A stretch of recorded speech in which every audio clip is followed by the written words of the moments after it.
আপনি উম্মত হিসাবে এই দোয়া করছেন কয়দিন? নিজের প্রশ্ন করেন। এখানে অনেক আল্লাহর বান্দা আছে ইসলাম বিজয়ের জন্য জীবনে একদিনও দোয়া করে নাই, বরং ইসলাম বিজয়ের ওয়াজ যে আমি করতেছি উল্টা এইটারে রাজনীতি মনে করতেছি। বরং হুজুর আইসে ওয়াজ করতে, উনি নামাজের ওয়াজ না করব না, উনি জিকির আজকারে না কইব, কোরআন শরীফ পড়বো আমরা এইটা না শিখাইব, উনি ইসলাম ক্ষমতা। এত রাজনীতি দেখেন আপনার কনসেপ্ট আর ইসলামের কনসেপ্টে কি ব্যবধান। রাসূল বলে আমার ক্ষমতা দেও, আর ক্ষমতাকে আপনি রাজনীতি ভাবছেন। আর যদি ক্ষমতা রাজনীতি হয়, এই রাজনীতি করা ফরজ।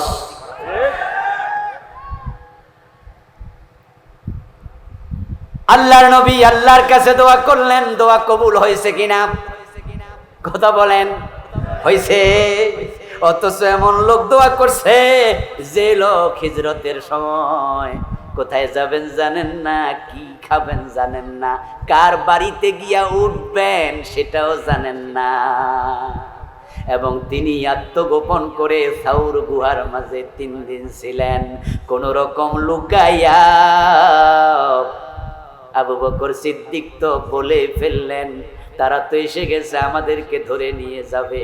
ওই তো দেখা যায় তাদের পায়ের জুতা। আমার রাসূল তাকে সান্ত্বনা দিয়ে বললেন, লা তাহজান ইন্নাল্লাহ মা'ানা। আবু বকর দুশ্চিন্তা করো না, আমাদের সাথে আছেন কে? যিনি গুহার মাঝে লুকাইছে। 2005-এ সে গুহায় আমি একবার ঢুকেছিলাম। ও দোস্তরা, যারা ঢোকেন নাই তারা একটু শুনুন, ওই গুহাতে মাথা উঁচু করে বসার জায়গাটাও নেই। এত ছোট গুহা, আমি মাথা উঁচু করে বসতে পারিনি।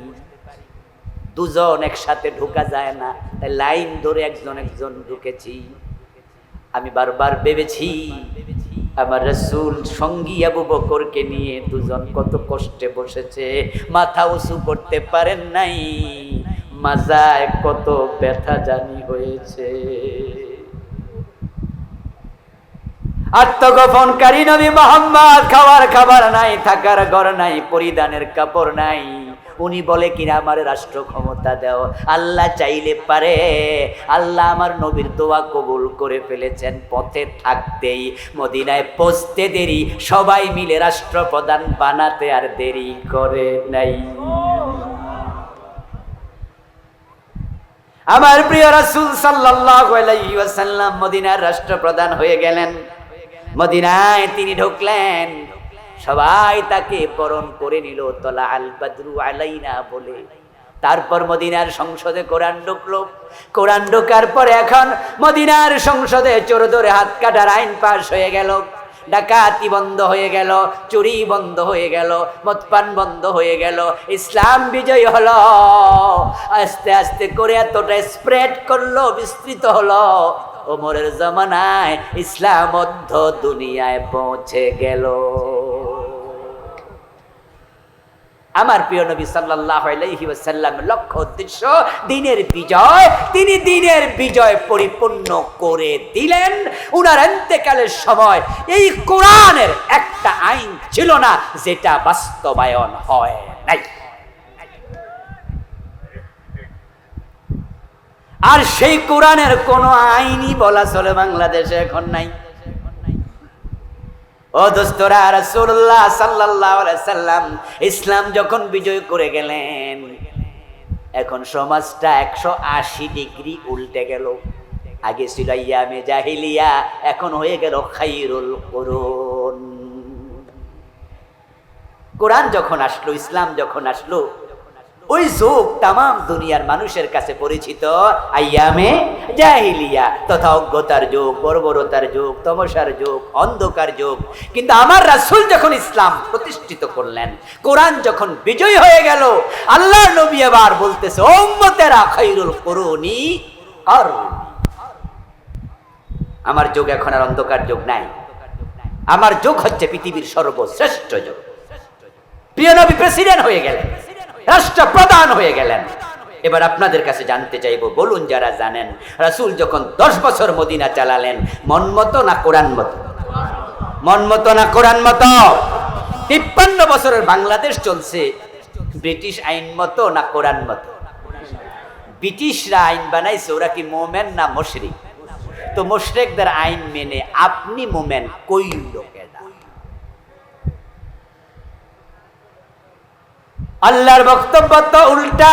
আল্লাহর বক্তব্য হলো আমান লাম ইয়াহকুম বিমা আনজালাল্লাহ ফাউলাইকা হুমুল ফাসিকুন ওয়া মান লাম ইয়াহকুম বিমা আনজালাল্লাহ ফাউলাইকা হুমুজ জালিমুন ওয়া মান লাম ইয়াহকুম বিমা আনজালাল্লাহ ফাউলাইকা হুমুল কাফিরুন। যারা আমার নাজিল করা কোরআন দিয়া হুকুম ফয়সালা চালাবে না, ব্যক্তি রাষ্ট্র চালাবে না, সমাজ দেশ চালাবে না, তারা ফাসিক, তারা জালেম, তারা কাফের। এখন 53 বছরে কোরআন দিয়ে চলছে না হুকুম। সুতরাং এই বাংলাদেশের মানুষগুলো আমরা কেউ ফাসিক, কেউ জালেম, কেউ কাফের। আল্লাহর কথা মিথ্যা না। এখন এই ফিস থেকে, এই জুলম থেকে, এই কুফরি থেকে বাঁচতে হলে একটা রাস্তা খোলা আছে, সেটা হলো এখন কোরআনের আইনের পক্ষে আসতে হবে। কোরআনের পক্ষে আসতে রাজি আছেন না নাই? আমরা যদি রাজি হয়ে যাই, বিপ্লব কেউ ঠেকাতে পারবে না। এবার সুযোগ আছে, এবার তাওবার রাজনীতি শুরু করে দেন।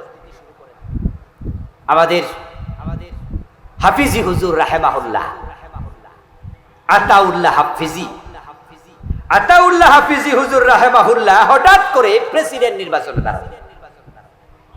মার্কা ছিল কি? বটগাছ।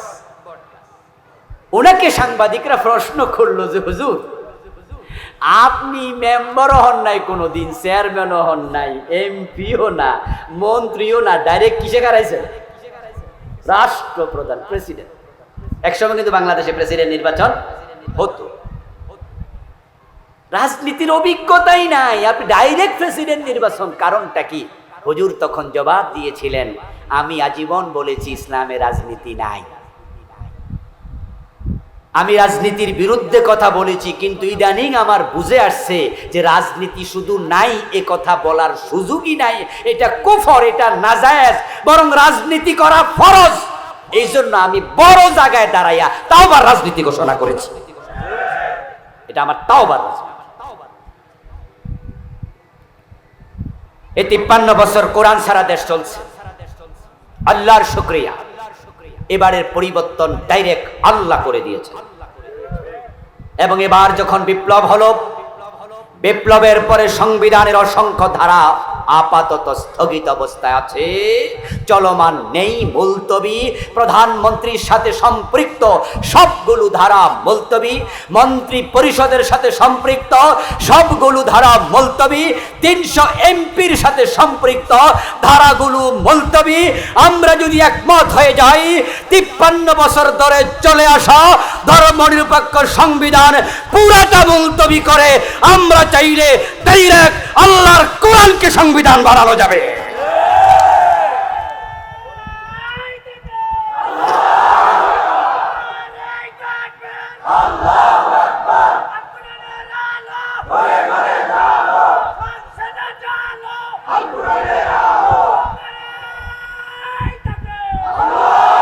আমার প্রিয় ভাইরা, আপনি বলবেন যে হুজুর এত সোজা? আসলে সোজা যে না এটা আমিও জানি, কারণ আমার সামনে যারা আজকে আসছেন নারে তাকবীর কইছেন, সবাই কি ইসলামের পক্ষে ভোট দিব? এখন মনটা মোটামুটি হালকা নরম টরম হয়েছে যে আসলে তো ইসলাম দরকার, কিন্তু বাড়িতে যাওয়ার পর ইবলিস এসে কইব যে বেডা তোর বাবা আজীবন সে দল করছে, তুই বুঝি ওই দল বাদ দিবি? এটা কি হয়? শয়তানের গুতা খাই আপনারা আবার লইরা যাবেন অনেকেই, এটা আমিও বুঝি। এটা সোজা নয়, এটা কঠিন। আর আপনি ইসলামের পক্ষে যোগ দিয়া দেখেন, আপনি আমার সাথে একমত তখন হয়েছেন যে কোরআন দরকার। আপনি বাড়ি যায় বলেন না এখন থেকে আমি আর কোরআন ছাড়া অন্য দলের সাথে নাই, দেখবেন যে আপনি যে ইউনিয়নের সভাপতি, সেক্রেটারি, ফটো।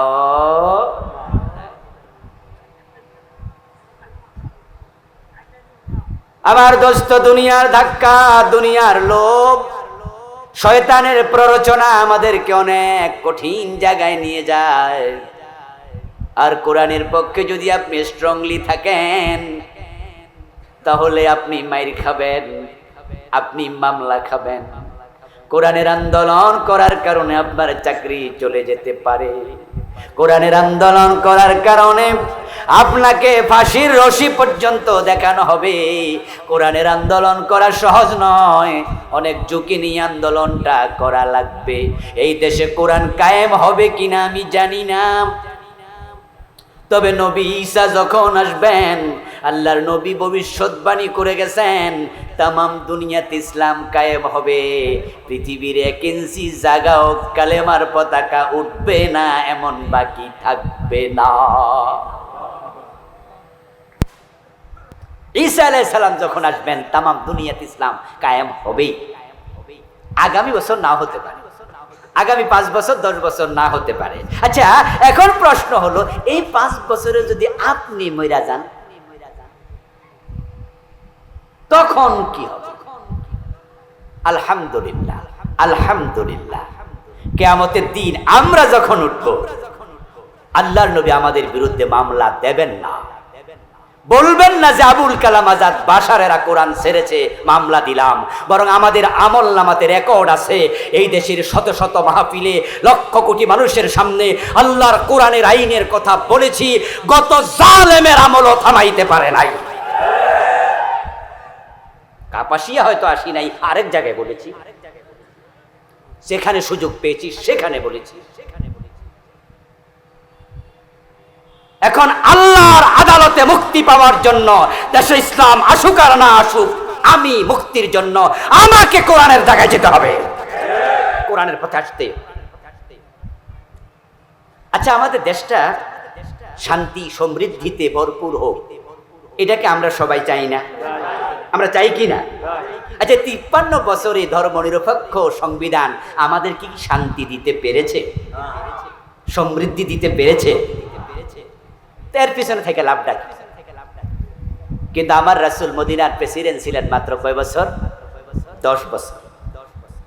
আবু বকর সিদ্দিক ছিলেন রাসূলুল্লাহর পরে 2 বছর 3 মাসের। এই 12 বছর 3 মাস পরে হযরত ওমর হলেন মদিনার প্রেসিডেন্ট। উনার যুগে আমরা ইতিহাসে পড়েছি, অর্ধ দুনিয়ার সম্রাট ওমর গাছতলায় একা একাই ঘুমাইয়া থাকতেন, বডিগার্ডের কোনো প্রয়োজন আর হয় নাই। মাত্র 12.5 বছর 13 বছর ইসলাম কিভাবে জাহিলিয়ার যোগ উল্টাইয়া দিয়া শান্তি দিয়া ভরপুর করে দিয়েছে। চুরি নাই, ডাকাতি নাই। পৃথিবীর বিভিন্ন দেশ থেকে প্রতিনিধি দল আসতো মদিনাতে। এত শান্তি আসলো কেমনে? সাক্ষাৎকার নেওয়ার জন্য। মদিনা থেকে হযরত ওমর জেরুজালেম চলে গেলেন, 1000 কিলোমিটারের বেশি রাস্তা। যাওয়ার সময় ওটের রশি টানার জন্য একজন চাকর ছাড়া, সাথে আর কোনো এসএসএফ নাই, ডিএসবি নাই, এনএসআই নাই, র্যাব নাই, পুলিশ নাই, বিজিবি নাই, কিচ্ছু নাই। শান্তি কাকে বলে ইসলামের ইতিহাসে আমরা দেখেছি। পরবর্তী যুগে আমরা দেখলাম যাকাত বিভাগের কর্মচারী যাকাতের টাকা কাঁধে নিয়ে বেড়ায় ঘুরে, যাকাত খাওয়ার লোক নাই, গরিব নাই। আচ্ছা, এখন যদি আপনাদের এখানে কোনো পয়সাওয়ালা মানুষ যাকাতের 1 লাখ টাকা উনি নিয়ে স্টেজে উঠে আমাদের কাছে আইসা বলে মাহফিলের পরে যে হুজুর আমার কাছে কিছু যাকাতের টাকা আইছে, আপনারে দিতে আইছি, আপনি নেন কিছু, আপনি নেন কিছু, আমরা যাকাতের টাকা নিব। আচ্ছা, যদি এমনি এসে হাদিয়া দেয় 10 টাকা 20 টাকা, ওটা কিন্তু নেব, কিন্তু যাকাতের কোটি টাকা নেব না, কারণ যাকাত খাওয়া আমার জন্য নিষেধ, আমি ধনী মানুষ। হযরত ওমরের যুগে যাকাত বিভাগের কর্মচারী যাকাতের টাকা কাঁধে নিয়ে ঘুরতেন। ওমর ইবনে আব্দুল আজিজের যুগেও ইসলাম যখন এস্টাবলিশ হলো তখন যাকাত খাওয়ার লোক নাই। আরে বন্ধু, যাকাত কেন খাওয়া লাগবে? যদি ধনী থেকে যাকাত নিয়ে গরিবের মাঝে যাকাত বন্টন হয়, বাংলাদেশও তো গরিবি দূর করতে 15 বছরের বেশি লাগবে না। তো খাযু মিন আবনিয়াইহিম ফাতুরাদ্দু ইলা ফুকারাইহিম, ধনীদের থেকে যাকাত নেওয়া হবে, গরিবের মাঝে বন্টন করে দেয়া হবে।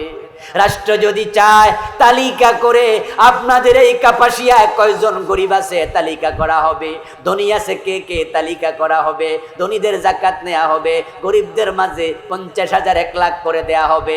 গরিব মহিলা 2টা গাই গরু কিনে দিয়ে দেন, গরিব মহিলা 2টা সেলাই মেশিন কিনে দেন, পুরুষ গরিব একটা বলি টলি ভ্যান গাড়ি কিনে দেন, একটা সিএনজি গাড়ি কিনে দেন, ব্যবসার ব্যবস্থা করে দেন। যদি পরিকল্পিতভাবে যাকাত দেয়, এবার যাকে যাকাত দিল আগামীবার লাগবে না, বরং ব্যবসা ভালো হলে সে নিজেই যাকাত দিবে। ইসলামের মতো সুন্দর কোন সিস্টেম আর কোন ধর্মে কোন জায়গাতেই নাই। এরপর একটা মজার কথা হলো, আমাদের দেশটাও সেরকম। আমাদের দেশের মতো এত উর্বর দেশ পৃথিবীতে খুব কম কম কম আছে। আসলে সত্যি এটা সোনার বাংলা। যারা বিভিন্ন দেশে যান নাই তারা আমার সোনার বাংলা গান গান, এটা হলো আন্দাজ্জা গান, শুনে শুনে গান। আপনি কম্পেয়ার করতে পারেননি আসলে এটা যে সোনার বাংলা। আল্লাহ আমাকে অনেকগুলো দেশে যাওয়ার সুযোগ দিয়েছে, আমি কম্পেয়ার করে দেখেছি যে আসলেও এমন দেশ। আপনারা যারা সৌদি আরবে গেছেন উমরা হজ ইত্যাদির কারণে এই সংখ্যা এখানে অনেকে আছেন। সৌদি আরবে যে রাস্তার পাশে মাঝে মাঝে কিছু গাছ দেখতে পান, ওই গাছের কাছে যাইয়া দেখবেন গাছের তলায় পানির পাইপলাইন আছে। সকালে একবার পানি দেয়, বিকালে আর একবার দেয়। পানি না দিলে বেশি দিন বাঁচবে না। একটা গাছ টিকিয়ে রাখতে লাখ টাকা খরচ করা লাগে। আর সোনার বাংলা, সত্যি সোনার বাংলা, আম খাওয়ার পরে বিচি ফেলে দেয়, ওটা নিজে নিজে গাছ হয়ে আম ধরা শুরু করে দেয়।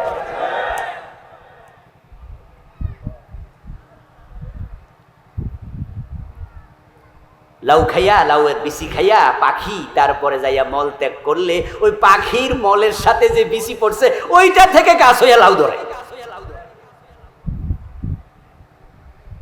12টা মাস কোনো না কোনো ফসল হচ্ছেই, ফল হচ্ছে।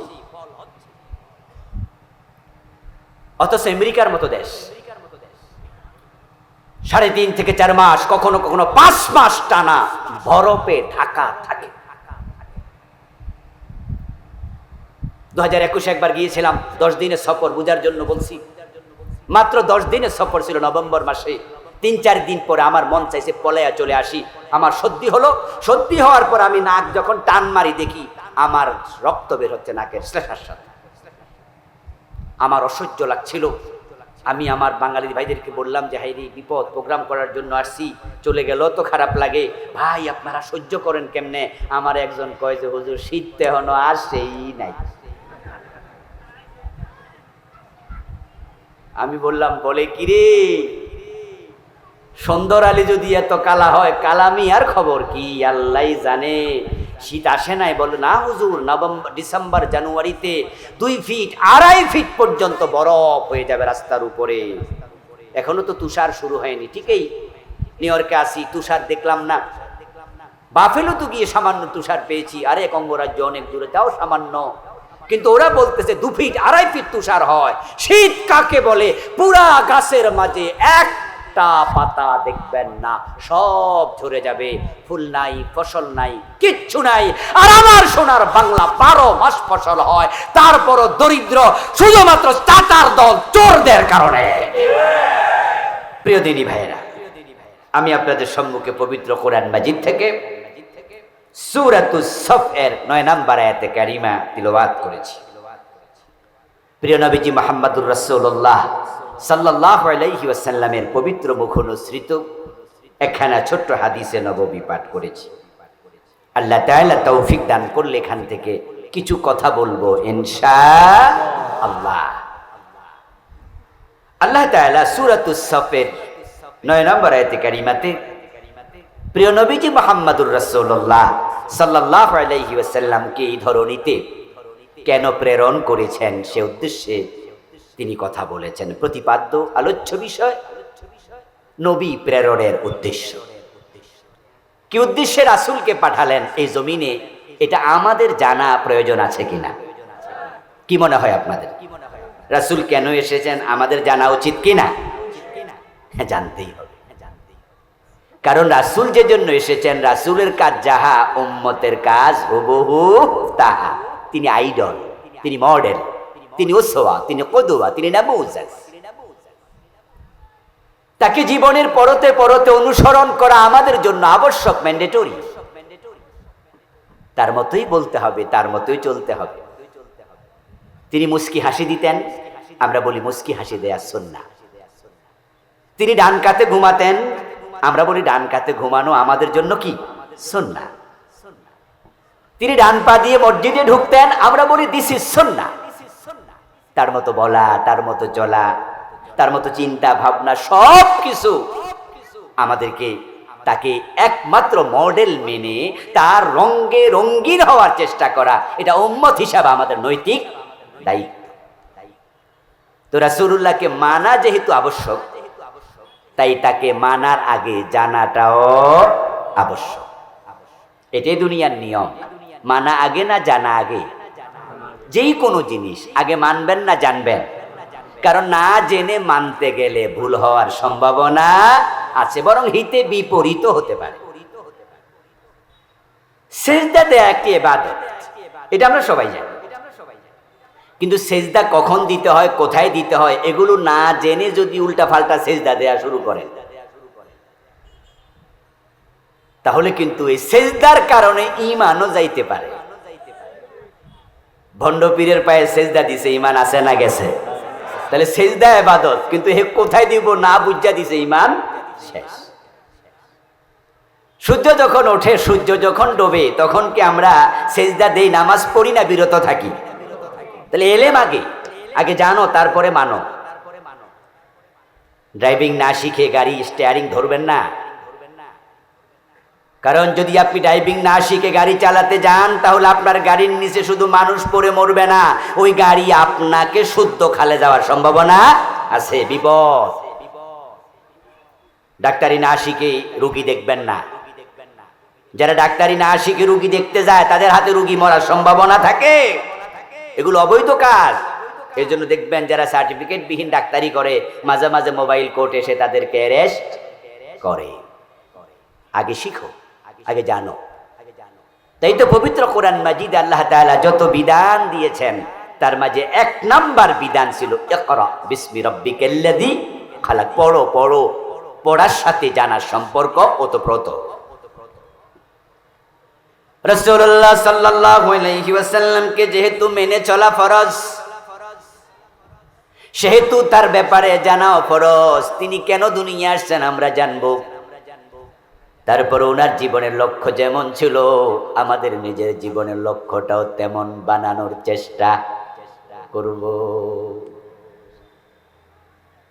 আল্লাহর হাবিব সাল্লাল্লাহু আলাইহি ওয়াসাল্লাম চলে গেলেন, আর দুনিয়াতে কোনো নবী আর আসবে না, আসার কোনো সম্ভাবনাও নাই। কিন্তু নবীর রেখে যাওয়া আমানত ইসলামে কোরআন, এটাকে যথাযথভাবে লালন করা উম্মতের জন্য ফরজ। আল্লাহর নবীকে অনুসরণ না করলে কোন উম্মত জান্নাত পাবে না। আপনার আমার জান্নাত রাসূলুল্লাহ সাল্লাল্লাহু আলাইহি ওয়াসাল্লামের অনুসরণের সাথে সম্পৃক্ত। যে রাসূলকে যত বেশি মানবে, জান্নাতে যাওয়ার সম্ভাবনা ততই বেড়ে যাবে। বরং প্রিয় নবীজি সাল্লাল্লাহু আলাইহি ওয়াসাল্লাম বলেছেন, মান আহাব্বা সুন্নতি ফাকাদ আহাব্বানি ওয়া মান আহাব্বানি কানা মাই ফিল জান্নাহ। যে আমি নবীর সুন্নাহকে ভালোবাসে, স্বামী নবীকে ভালোবাসে, যে আমি নবীকে সুন্নাহ অনুসরণের মাধ্যমে ভালোবাসার প্রমাণ দেবে, কানা মাই ফিল জান্নাহ, সে জান্নাতে আমার সাথে যাবে। রাসূলকে অনুসরণ করতে রাজি আছেন তো ইনশাআল্লাহ? হ্যাঁ, করতে হবে, ওনার মতোই হতে হবে। আল্লাহর হাবিব সাল্লাল্লাহু আলাইহি ওয়াসাল্লামের জীবন উদ্দেশ্য পবিত্র কোরআন মাজিদের আল্লাহ তাআলা তিনটি সূরা, সূরাতুস সাফ আয়াত নাম্বার 9, সূরাতুল ফাত আয়াত নাম্বার 28, সূরাতুত তাওবা আয়াত নাম্বার 33, তিনটি সূরাতে আল্লাহ একই কথা তিনবার বলেছেন। এখন আল্লাহ রাসূলকে যে জন্য পাঠাইছে এটা আমাদের চেয়ে নিশ্চয়ই আল্লাহ বেশি জানেন। তাই আল্লাহ যা জানান দিছে সেটা তিনি জানার কারণে সত্য, এই সত্য গ্রহণ করতেই হবে। মান ক্বালা বিহি সাদাকা ওয়া মান হাকামা বিহি আদালা ওয়া মান আমিলা বিহি উজরা ওয়া মান দাআ ইলাইহি হুদিয়া ইলা সিরাতিম মুস্তাকিম। এই কোরআন দিয়ে যে কথা বলবে সে সত্য বলেছে। রাসূলুল্লাহ বলতেছে মান ক্বালা বিহি সাদাকা, কোরআন থেকে বললে বিশ্বাস করিও, কারণ ব্যক্তির মুখ থেকে কথাটা এসেছে। কোরআনের কথা কোনো মানুষের কথা না, কোরআন কার কথা? ওয়া মান আসদাকু মিনাল্লাহি কিলা ওয়া মান আসদাকু মিনাল্লাহি হাদিসা। আল্লাহর চেয়ে সত্য আর কেউ বলে না। ইন্নাল্লাহু হুয়াল হক, তিনি নিশ্চিত সত্য, তিনি সত্যবাদী। তো আল্লাহ বলছেন যে আমি রাসূলকে কেন পাঠাইছি শোনো। এখন রাসূল যে জন্য আসছে সেটা আপনি কেন শুনবেন? মানার জন্য শুনবেন। আজকে বাংলাদেশের অধিকাংশ মানুষ প্রিয় নবীজির জীবনের উদ্দেশ্যটা কি এইটাই জানে না, আর যারা জানে তাদের অধিকাংশ মানে না। কিছু লোক মানছে, তাই এটার পূর্ণতা পায়নি।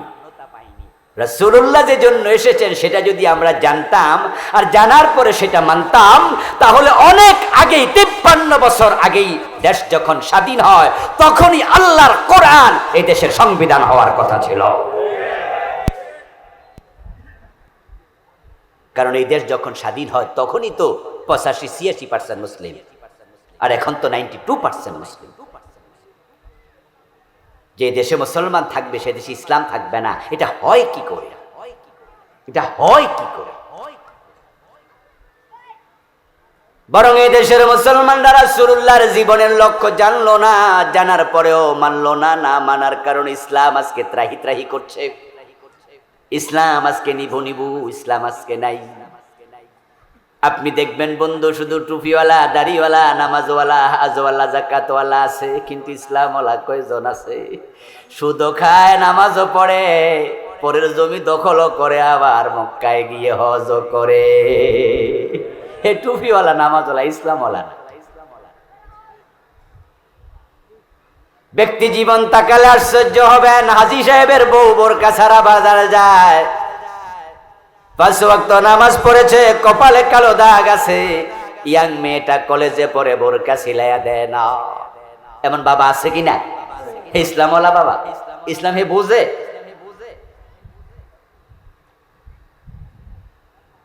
ইয়া আইয়ুহাল্লাযীনা আমানু ইন্না মিন আজওয়াজিকুম ওয়া আওলাদিকুম আদুওয়াল লাকুম ফাহযারুহুম।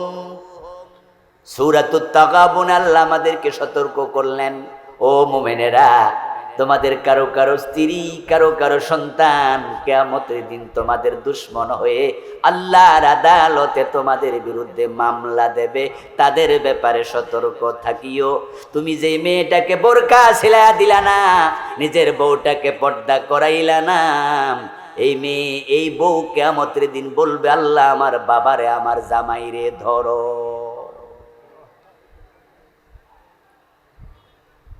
ও দোস্ত, আপনি মসজিদে যান, আপনার যুবক ছেলে মসজিদে নামাজে না গিয়ে ঘুমায় আছে।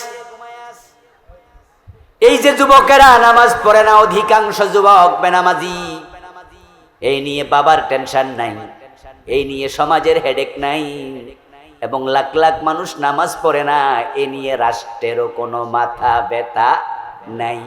অথচ ইসলামের কথা তো তা নয়। ইসলামের কথা হলো আল্লাযীনা ইম্মাক্কান্নাহুম ফিল আরদি আকামুস সালাহ ওয়া আতাউয যাকাত ওয়া আমারু বিল মারুফি ওয়া নাহাউ আনিল মুনকার। সূরাতুল হজ আল্লাহ বলেন, যখন কোন এলাকা আমি মুসলমানদের হাতে তুলে দেই, মুসলমানদেরকে কোন এলাকায় আমি দায়িত্ব দেই, স্থিতিশীলতা দেই, তখন সেই দেশের মুসলিম রাষ্ট্রপ্রধানের 4টা দায়িত্ব। 1 নাম্বার, তারা নামাজ কায়েমের ব্যবস্থা করবে। 53 বছর মুসলমানরা এই দেশটা চালাচ্ছে। এর আগে পাকিস্তানিরা কিছুদিন চালিয়েছিল, এর আগে চালিয়েছে ব্রিটিশরা 190 বছর। নাকি চালায় নাই?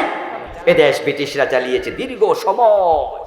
1757 খ্রিস্টাব্দে পলাশির আম্র কানুনে নবাব সিরাজউদ্দৌলার পতনের মাধ্যমে এদেশের মুসলিমদের হাত থেকেই ক্ষমতা নির্বাসিত হয়েছিল। বলা যায় যে আমাদের স্বাধীনতাও শেষ, বলে স্বাধীনতার সূর্য স্তমিত হয়ে গিয়েছিল। 1947 পর্যন্ত 190টা বছর এদেশে মুসলমানরা ক্ষমতায় থাকিনি, ক্ষমতায় ছিল ইংরেজ, এ খ্রিস্টানগুলো। তারা যখন ক্ষমতায় এসেছে, তারা ইসলামের যত আইন ছিল, বিধান ছিল, সংস্কৃতি, কৃষ্টি, কালচার ছিল, তারা এগুলোকে জবাই করতে করতে করতে করতে অবস্থা এমন পর্যায়ে নিয়ে গিয়েছিল যে মুরব্বীরা বলে, আমরা তো পাইনি সে জীবন সে কাল। মুরব্বীরা বলতে শুনেছি যে হিন্দু জমিদারদের বাড়ির পাশ দিয়ে মুসলমান হেঁটে গেলে জুতা খুলে গলের তলায় রাখা লাগে। মুসলমানদেরকে এতটা কোণঠাসা করেছিল যে মুসলমানরা হিন্দু জমিদারদের বাড়ির পাশ দিয়া মাথা ছাতা মেলে হাঁটতে পারতো না। বলতো, তোরা ছোট লোক, কিসের তোদের আবার মাথার উপরে ছাতা থাকবে। অবস্থাটা এমন পর্যায়ে তারা নিয়ে ছেড়েছিল যে, ফ্যানটা একটু আগে দেন, প্রয়োজন আরো এখানে নিয়ে আসেন। ছেড়েছিল যে অবস্থা এতটা নিচে নিয়েছিল, দাড়ি রাখার উপরে তারা কর বসাইছিল। শুনেছেন? শুনেছেন না? শুনলে শোনেন, মুরব্বীরা অনেকে শুনেছেন, দেখেছেন। বাপদাদা থেকে দাড়ি রাখলে হিন্দু জমিদারদেরকে ট্যাক্স দিতে হতো, ট্যাক্স। 190 বছরে তারা ইসলামিক কৃষ্টি, কালচার, বিধান, আইন সবগুলোকে শেষ করে দিল। আমার বন্ধু, আমি তো বলি এটা স্বাভাবিক, এটা অস্বাভাবিক নয়। কারণ বিড়ালের বাচ্চা ডাক দেবে মিউ বলে, এটা একটা স্বাভাবিক নিয়ম। কুকুরের বাচ্চা ডাক দেবে ঘেউ ঘেউ বলে, এটাই তো নিয়ম। ছাগলের বাচ্চা বিড়ালের ডাক দেবে না, বিড়ালের বাচ্চা গরুর ডাক দেবে না। খ্রিস্টান ক্ষমতায় আসলে ইসলামী আইন কায়েম করবে না, এটাই তো নিয়ম, যার যা চরিত্র। কিন্তু আমার প্রশ্ন হলো অন্য জায়গায়, অসঙ্গতিটা কোথায় শুনুন। 1947 যখন ইংরেজরা পালায়া যায়, দেশটা তো মুসলমানের হাতে আসলো, এখন ইসলামের আইন কই? আমার দিকে দাও, এদিকে। ওকে। 1947 পাকিস্তানিরা ক্ষমতায় আসলো। 1971 পর্যন্ত তারা 71 পর্যন্ত তারা দেশ চালালো। তখন কি ইংরেজরা ক্ষমতায় ছিল? তো মুসলমান কেন কোরআনের দিকে আসলো না? আচ্ছা, 1971 সালে চলে গেল পাকিস্তানিরা। 71 থেকে 2024 পর্যন্ত কোন হিন্দু কি প্রেসিডেন্ট হয়েছে? কথা একটু বলুন না। কোন বৌদ্ধ প্রধানমন্ত্রী হয়েছে? কোন ইহুদি আইনমন্ত্রী হয়েছে? তো 53 বছর তো আমাদের হাতে, এখন ইসলামের আইন কোথায়? ইংরেজদের দোষ দিবা আর তোমরা ক্ষমতা পাইলে ইংরেজদের পা চাটবা, এটা মুসলমানের কাজ হতে পারে না।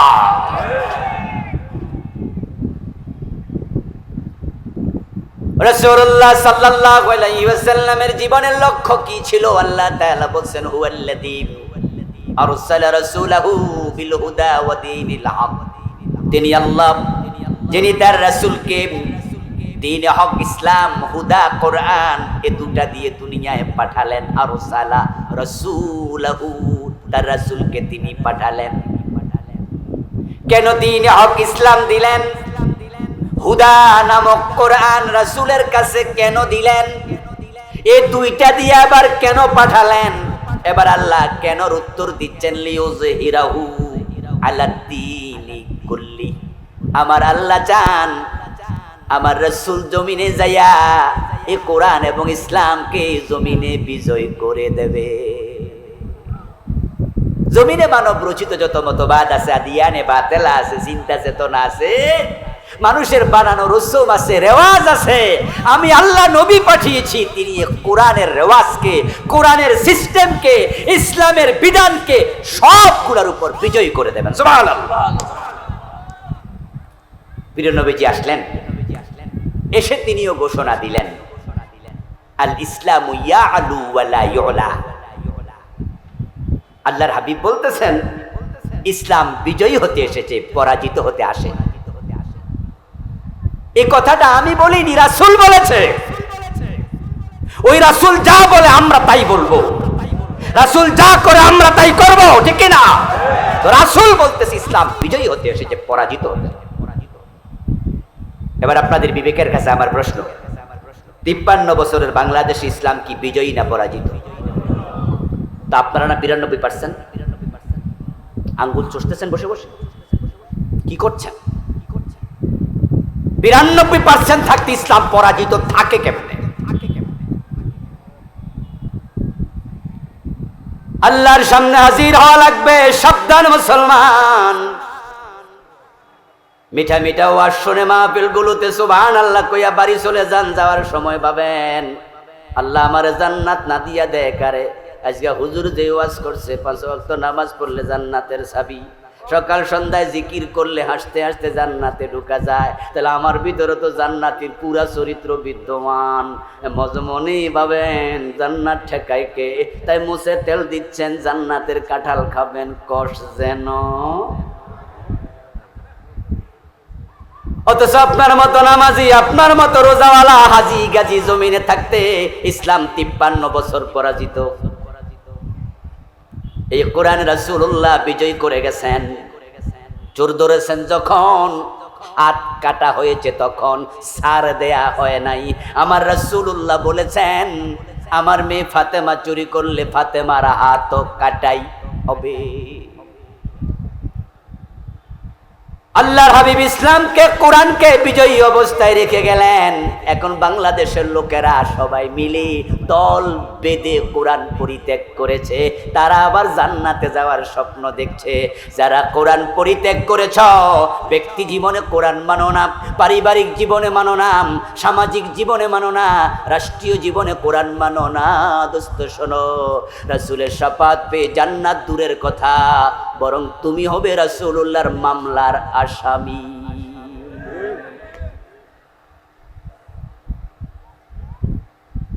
وقال الرسول يا رب إن قومي اتخذوا هذا القرآن مهجورا। আল্লাহ তাআলা কোরআন মাজিদে বলছেন, হাসরের দিন আমার রাসূল আমি আল্লাহর কাছে বলবে, ও আমার রব, আমার জাতি, আমার উম্মত গুলো আমার রেখে আসা কোরআন তারা বর্জন করেছিল, অথচ কোরআনের জন্যই তো আমি রক্ত দিয়েছি।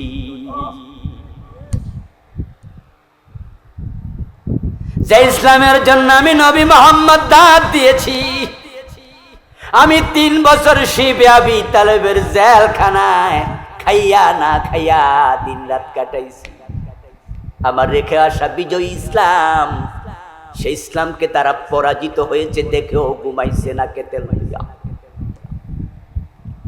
আল্লাহর কথা ছিল, কাতিলুহুম হাত্তা লা তাকুনা ফিতনা ওয়া ইয়াকুনাদ-দীনু কুল্লুহু লিল্লাহ। ফিতনা দূর হওয়ার আগ পর্যন্ত লড়াই চালায়া যাও।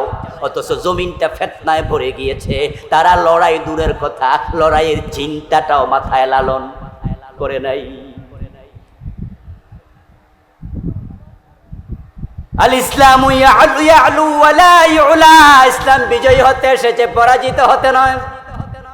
অথচ আমাদের দেশে কোরআন দিয়া সংসদ চলে না, বঙ্গভবন চলে না, গণভবন চলে না, মন্ত্রণালয় চলে না, সচিবালয় চলে না, কোরআন দিয়ে হাইকোর্টে একটা রায় হয় না। ডিসি অফিস চলে না, টিউনো অফিস চলে না, অর্থনীতি চলে না, স্বরাষ্ট্রনীতি চলে না, পররাষ্ট্রনীতি চলে না, শিক্ষানীতি চলে না। ও দোস্ত, কোরআন সব জায়গা থেকে নির্বাসিত, কোরআন সব জায়গায় পরাজিত। আজকে সভাপতি আপনাদের এলাকার কৃতি সন্তান, স্বর্ণের টুকরা মানুষ। আপনারা ধন্য, এমন মানুষ এ এলাকায় জন্ম নিয়েছে, সরাসরি শিক্ষার সাথে জড়িত, মাদ্রাসা বোর্ডের অনেক বড় অফিসার, অথচ উনাদের মাদ্রাসা, আমিও শিক্ষকতা করি বিদায় তার পরিবারের সদস্য, ওই মাদ্রাসার সিলেবাসের বইতে পর্যন্ত দোতারা সেতারা হাফ প্যান্ট পরা মাইয়ার ছবি ঢুকাইছে।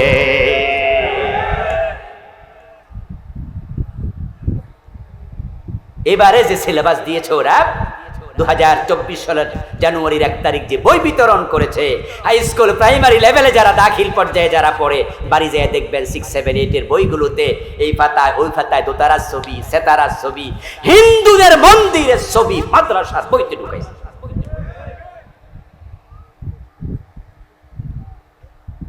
ইসলামকে তারা সব জায়গা থেকে নির্বাসনে পাঠায় দেওয়ার জন্য চেয়েছে। আর আপনারা খুশি 92% মুসলিম, বেহেশত আমি না যাইয়া যাবো কেনা? এত সোজা বুঝি জান্নাত? রাসূলুল্লাহ সাল্লাল্লাহু আলাইহি ওয়াসাল্লামকে আল্লাহ যে দিন বিজয় করার জন্য পৃথিবীতে পাঠালেন, আমার রাসূল দিন বিজয়ের কাজ করলেন। মক্কায় 13 বছর, মদিনায় 10 বছর, কিন্তু মক্কার 13 বছরে তিনি দিন বিজয় করতে পারেন নাই, কারণ মক্কার পরিবেশে কোরআন নিয়ে সংসদে ঢোকার মতো অবস্থা ছিল না। মক্কার সংসদ দারুন নাদওয়া, আইনের ঘর, যেখানে আইন বানানো হয়। মনে রাখবেন, পাবলিকের কমেন্ট, পাবলিকের কথা, আর যারা এমপি মন্ত্রী তাদের কথা পার্থক্য অনেক। কারণ সংসদে একবার হ্যাঁ বললে, একবার না বললে আইন হয়ে যায়। এই যে আপনারা এখানে হাজার হাজার মানুষ, আমরা সবাই যদি এখন বলি বাংলাদেশে আগামীকাল থেকে সুদ বন্ধ করে দেয়া হলো, হ্যাঁ বলুন, সবাই হ্যাঁ বলেন, সুদ বন্ধ হইব? কিচ্ছুই।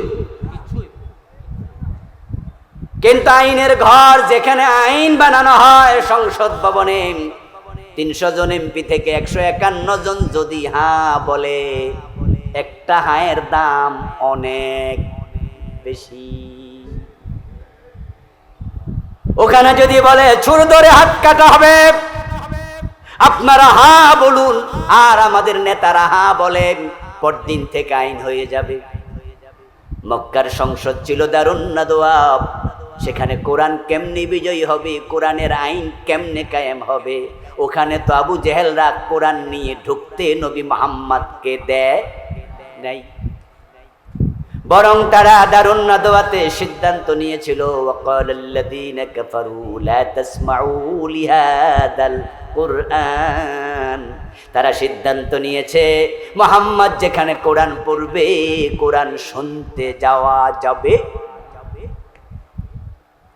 ওয়াল গাউফি, শুধু যান শুনতে যেও না তা নয়, বরং দ্বিতীয় সিদ্ধান্ত হলো ওখানে গন্ডগোল লাগাইতে হবে। কোরআন পড়তে দেয়া যাবে না, শুনতে দেয়া যাবে না, উল্টা গন্ডগোল লাগাইতে হবে, 144 লাগাইতে হবে। এই আবু জেহেলদের সাথে এই গত সরকারের চরিত্রের মিল ছিল ভালো। এই মাহফিলগুলোতে শুধু প্যাঁচ লাগাইছে। এই যে আজকে কথাগুলো বলতেছি, রাগে ক্ষোভে তো কিছু কইতাছি। কবি নজরুল বলেছিলেন, বন্ধু গো সহিতে পারি না বড় বিষ জ্বালা এই বুকে, দেখিয়া শুনিয়া খেপিয়া গিয়াছি তাই যাহা সে কই মুখে। রক্ত তো ঝরাতে পারি না একা, তাই লিখে যাই এই রক্ত লেখা। আমাদেরকে কোরআনের ময়দানে বাধা কেন দিয়েছ? দেহাতেই তো আজকে তোমরা কথা শুনছ।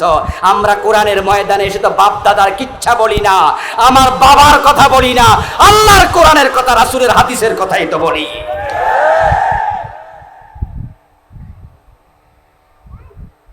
বলতে বাধা দিয়েছিলে, আবু জেহেলের চরিত্র ছিল এটা, যে কোরআনের কথা বলা যাবে না, শোনা যাবে না।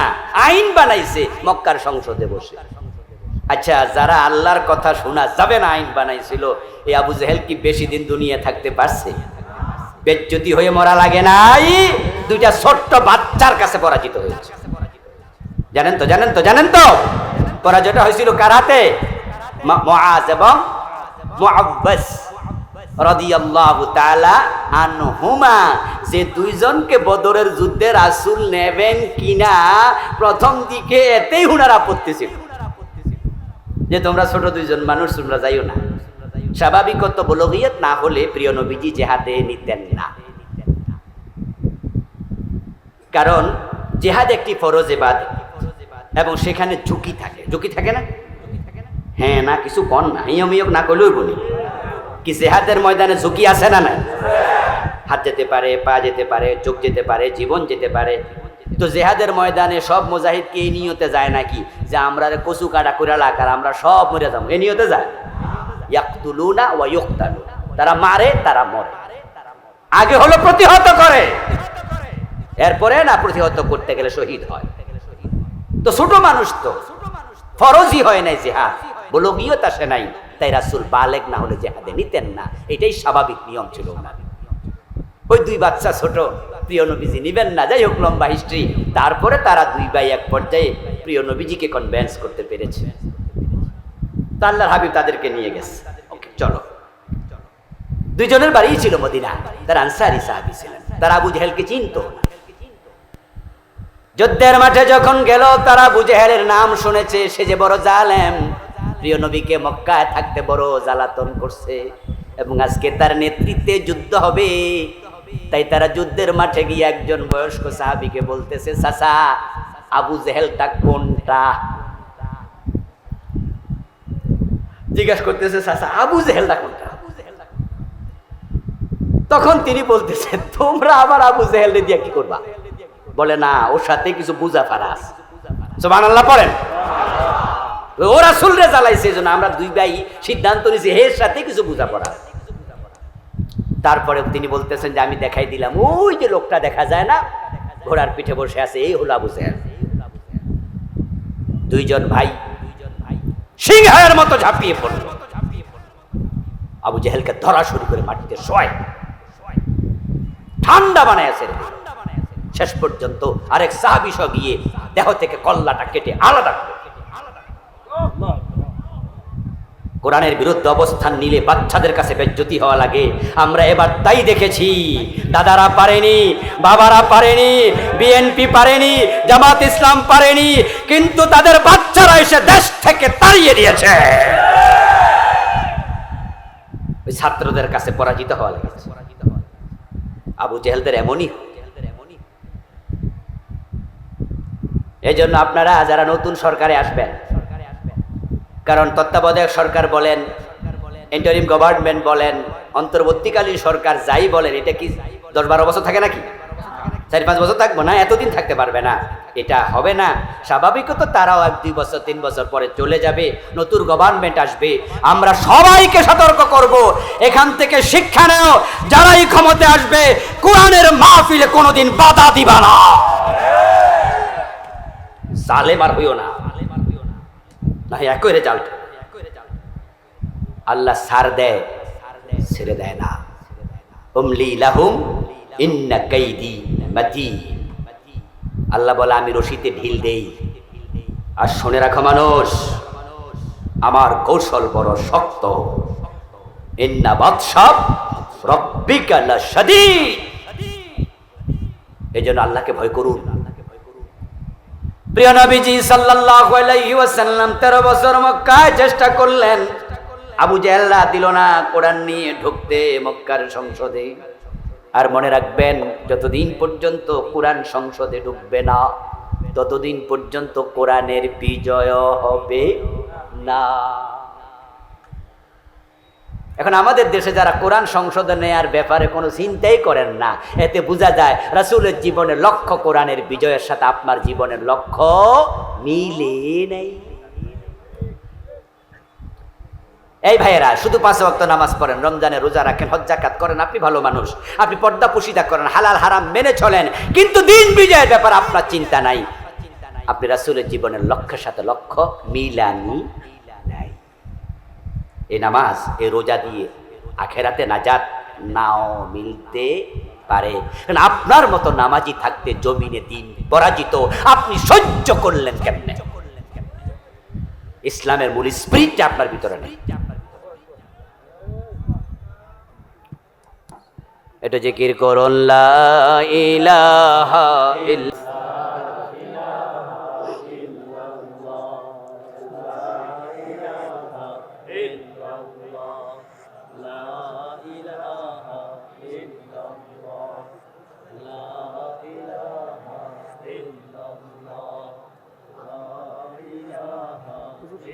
জি আমি জানি না কতক্ষণ ছাড়বো, সময় বলে দেবে, পরিবেশ বলবে, দরকার নেই।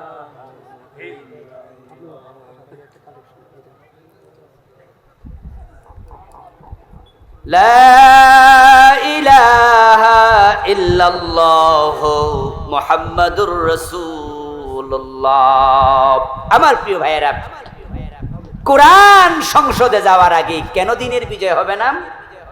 কারণ ইসলামের ফৌজদারি বিধানগুলো আইনের সাথে সম্পৃক্ত। আইন কি মাঠে বানানো হয় না সংসদে? তো কোরআন সংসদে না গেলে আইন হবে কেমনে? আচ্ছা, আপনারা যারা আজকের মাহফিলে আছেন, যদি আপনার বাড়িতে চোর ঢোকে আর আপনি চোরটা ধরতে পারেন, আগামী দিন সকালে চোর ধরে কি হাত কেটে দিতে পারবেন? কি ভাই হ্যাঁ না বলেন না? হাত কাটা যাবে? চোর ধরে হাত কাটার জন্য আইন লাগে। এটা রাষ্ট্রের ব্যাপার, এটা ফৌজদারি বিধান, এটা ব্যক্তি কায়েম করবে না। আচ্ছা, আপনাদের এলাকায় মদ পান করে দু চারজন, এমনও তো আছে না, নাকি নাই? হ্যাঁ মাইকলা কি হলো? দেখো মাইক আওয়াজ কম করছে। আচ্ছা, মদ পান করলে কি আপনি আগামীকালকে আশীর্বাদ দিতে পারবেন? আচ্ছা, আপনার চেয়ারম্যান সাহেব পারবে? চেয়ারম্যানগিরি আইন লাগবে। তো সংসদে আইন বানানো হয়, চোর ধরে হাত কাটতে হবে এমন আইন আল্লাহর কোরআনে আছে কিনা? ডাকাত ধরে সরে দিতে হবে, জেনা করলে 100 বেত লাগাতে হবে, অবিবাহিত হলে আর বিবাহিত হলে পাথর মারতে হবে, মদ পান করলে 80 বেত দিতে হবে। এই বিধানগুলো যদি সমাজে কায়েম করতে চাও, আল্লাহর কোরআনকে সংসদে ঢুকাতে হবে।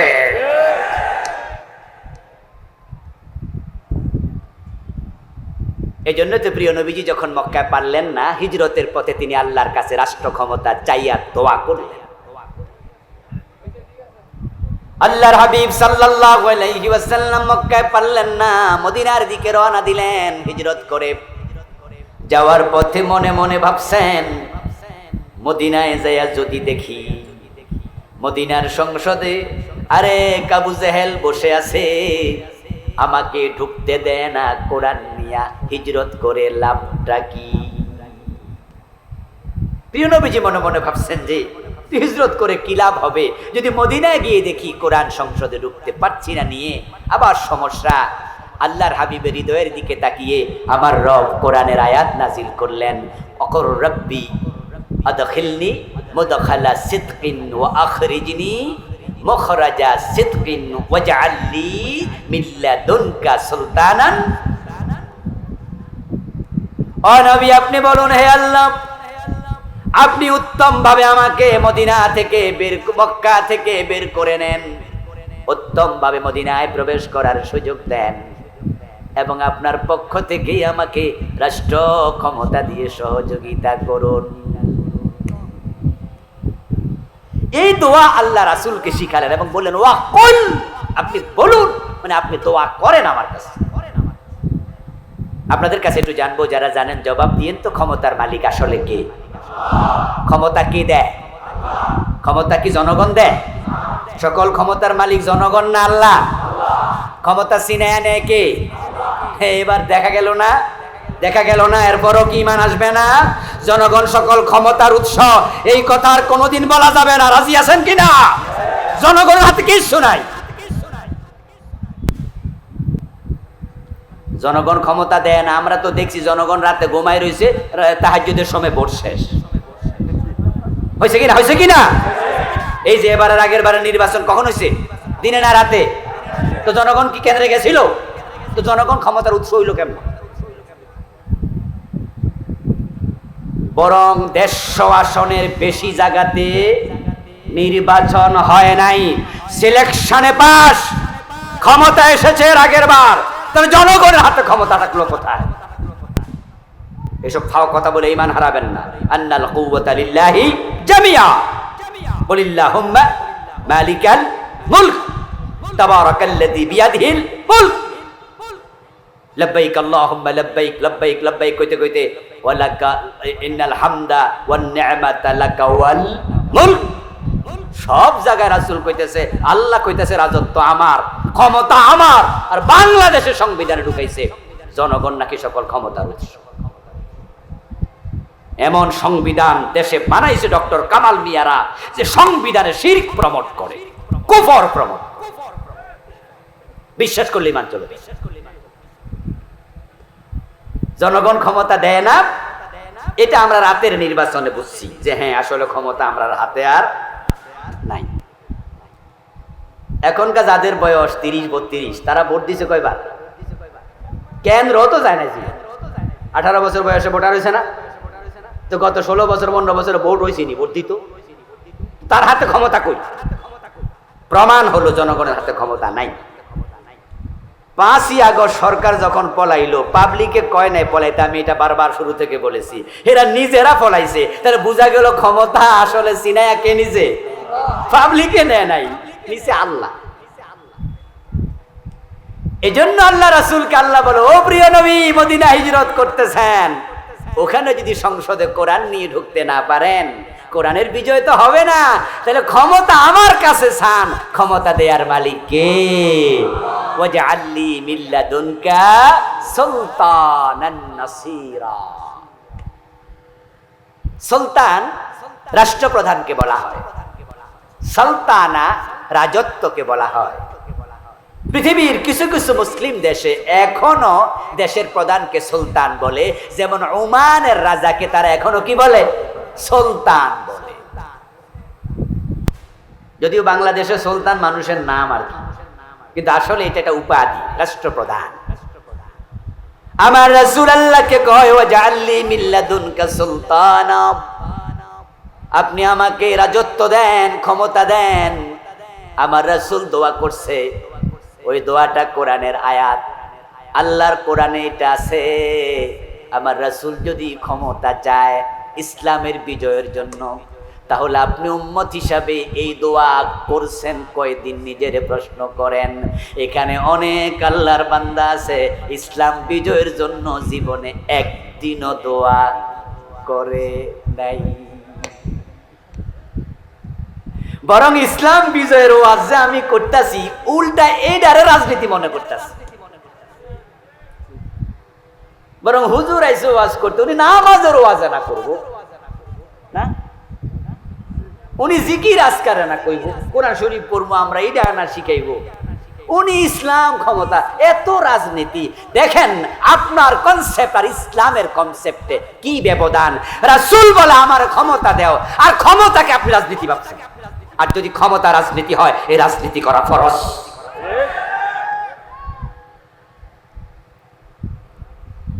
আল্লাহর নবী আল্লাহর কাছে দোয়া করলেন, দোয়া কবুল হয়েছে কিনা কথা বলেন? হয়েছে। অথচ এমন লোক দোয়া করছে, যে লোক হিজরতের সময় কোথায় যাবেন জানেন না, কি খাবেন জানেন না, কার বাড়িতে গিয়া উঠবেন সেটাও জানেন না। এবং তিনি আত্মগোপন করে সাউর গুহার মাঝে 3 দিন ছিলেন, কোন রকম লুকাইয়া। আবু বকর সিদ্দিক তো বলে ফেললেন, তারা তো এসে গেছে, আমাদেরকে ধরে নিয়ে যাবে। ওই তো দেখা যায় তাদের পায়ের জুতা। আমার রাসূল তাকে সান্ত্বনা দিয়ে বললেন, লা তাহজান ইন্নাল্লাহ মানা। আবু বকর দুশ্চিন্তা করো না, আমাদের সাথে আছেন কে? যিনি গুহার মাঝে লুকাইছে। 2005-এ সে গুহায় আমি একবার ঢুকেছিলাম।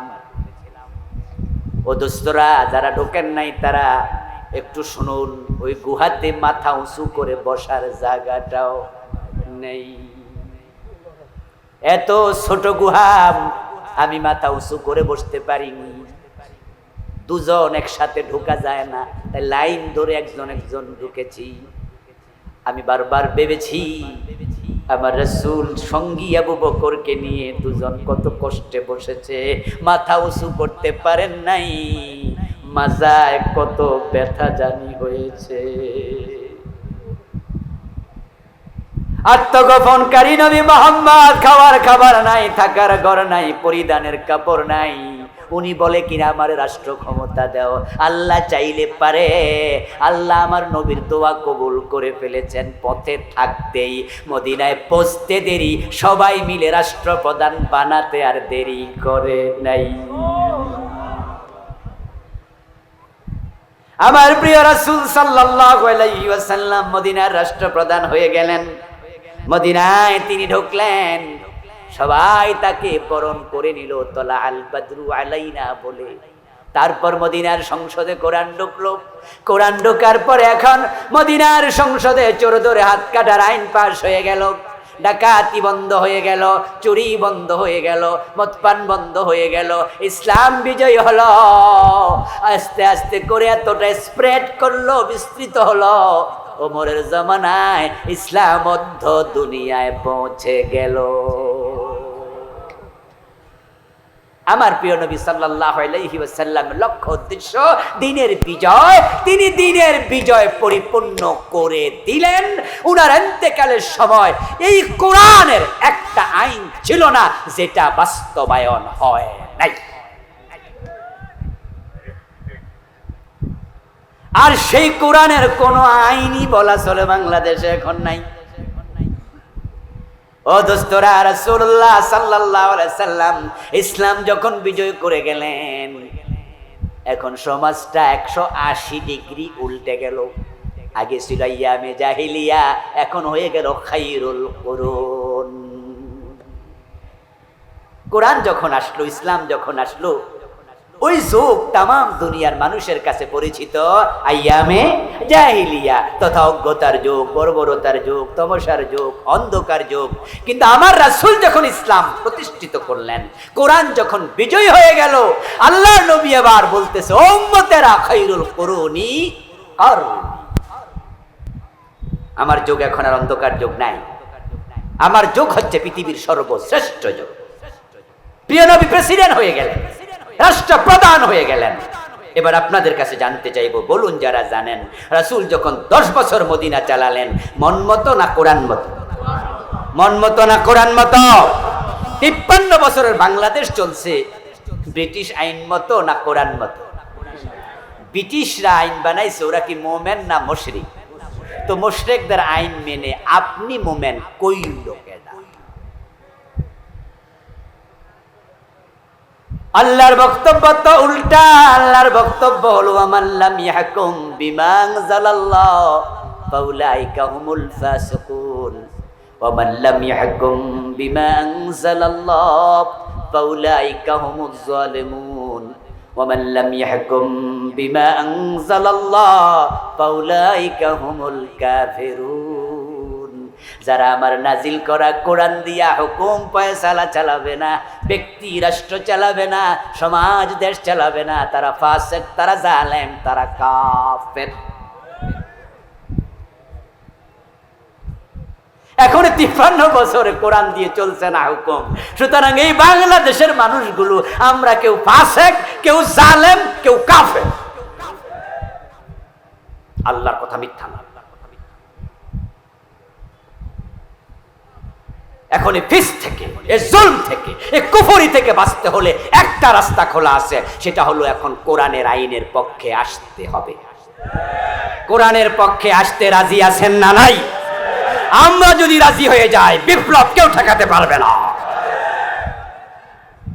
এবার সুযোগ আছে, এবার তাওবার রাজনীতি শুরু করে দেন। আমাদের হাফিজি হুজুর রাহেমাহুল্লাহ, আতাউল্লাহ হাফিজি হুজুর রাহেমাহুল্লাহ হঠাৎ করে প্রেসিডেন্ট নির্বাচনে দাঁড়ালেন। মার্কা ছিল কি? বটগাছ। ওনাকে সাংবাদিকরা প্রশ্ন করলো যে হুজুর, আপনি মেম্বারও হন নাই কোনোদিন, চেয়ারম্যানও হন নাই, এমপিও না, মন্ত্রীও না, ডাইরেক্ট কিসে কারাইছেন? রাষ্ট্রপ্রধান, প্রেসিডেন্ট। একসময় কিন্তু বাংলাদেশে প্রেসিডেন্ট নির্বাচন হতো। রাজনীতির অভিজ্ঞতাই নাই, আপনি ডাইরেক্ট প্রেসিডেন্ট নির্বাচন। কারণটা কি? হুজুর তখন জবাব দিয়েছিলেন, আমি আজীবন বলেছি ইসলামে রাজনীতি নাই, আমি রাজনীতির বিরুদ্ধে কথা বলেছি, কিন্তু ইদানিং আমার বুঝে আসছে যে রাজনীতি শুধু নাই এ কথা বলার সুযোগই নাই, এটা কুফর, এটা নাজায়েজ, বরং রাজনীতি করা ফরজ। এই জন্য আমি বড় জায়গায় দাঁড়াইয়া তাওবার রাজনীতি ঘোষণা করেছি।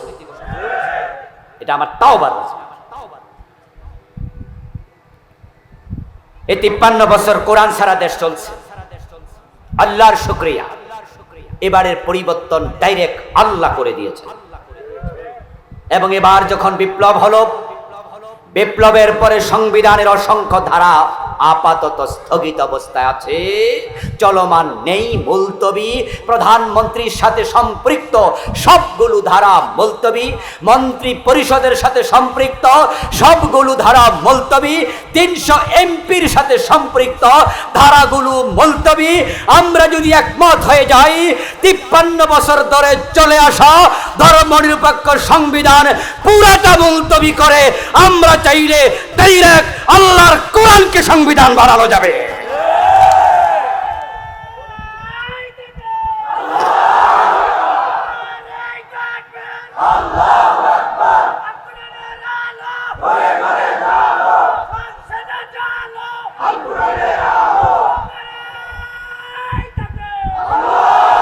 আমার প্রিয় ভাইরা, আপনি বলবেন যে হুজুর এত সোজা।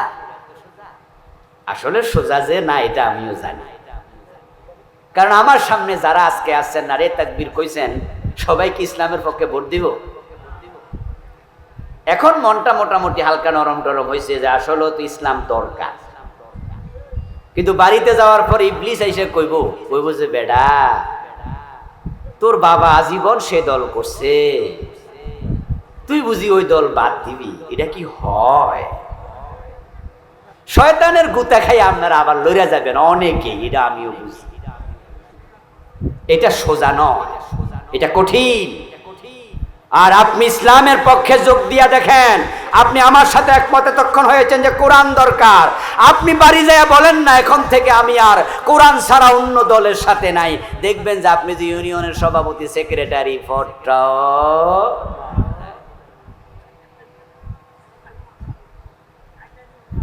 আমার দোস্ত, দুনিয়ার ধাক্কা, দুনিয়ার লোভ, শয়তানের প্ররোচনা আমাদেরকে অনেক কঠিন জায়গায় নিয়ে যায়।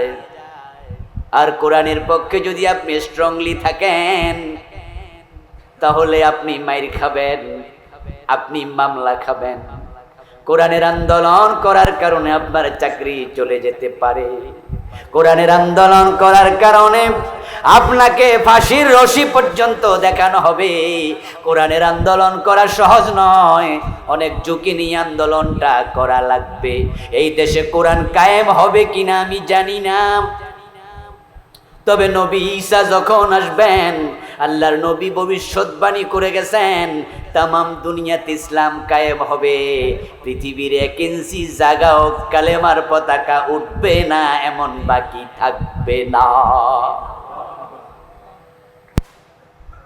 ঈসা আলাইহিস সালাম যখন আসবেন, তামাম দুনিয়াতে ইসলাম কায়েম হবেই। আগামী বছর না হতে পারে, আগামী 5 বছর 10 বছর না হতে পারে। আচ্ছা, এখন প্রশ্ন হলো, এই 5 বছরে যদি আপনি মইরা যান তখন কি হবে? আলহামদুলিল্লাহ, আলহামদুলিল্লাহ, কিয়ামতের দিন আমরা যখন উঠব, আল্লাহর নবী আমাদের বিরুদ্ধে মামলা দেবেন না, বলবেন না যে আবুল কালাম আজাদ, বাশারেরা কোরআন ছেড়েছে মামলা দিলাম। বরং আমাদের আমল নামাতে রেকর্ড আছে, এই দেশের শত শত মাহফিলে লক্ষ কোটি মানুষের সামনে আল্লাহর কোরআনের আইনের কথা বলেছি, গত জালেমের আমলও থামাইতে পারে নাই। কাপাসিয়া হয়তো আসি নাই, আরেক জায়গায় বলেছি, সেখানে সুযোগ পেয়েছি সেখানে বলেছি। এখন আল্লাহর আদালতে মুক্তি পাওয়ার জন্য দেশে ইসলাম আসুক আর না আসুক, আমি মুক্তির জন্য আমাকে কোরআনের জায়গায় যেতে হবে, কোরআনের পথে আসতে। আচ্ছা, আমাদের দেশটা শান্তি সমৃদ্ধিতে ভরপুর হোক, এটাকে আমরা সবাই চাই না? আমরা চাই কি না?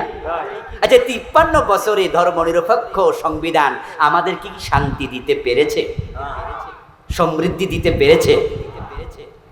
এর পিছনে থেকে লাভটা কি?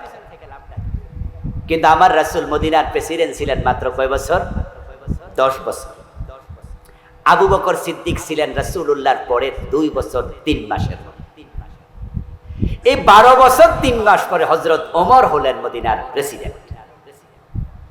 উনার যুগে আমরা ইতিহাসে পড়েছি অর্ধ দুনিয়ার সম্রাট ওমর গাছতলায় একা একাই ঘুমাইয়া থাকতেন, বডিগার্ডের কোনো প্রয়োজন আর হয় নাই।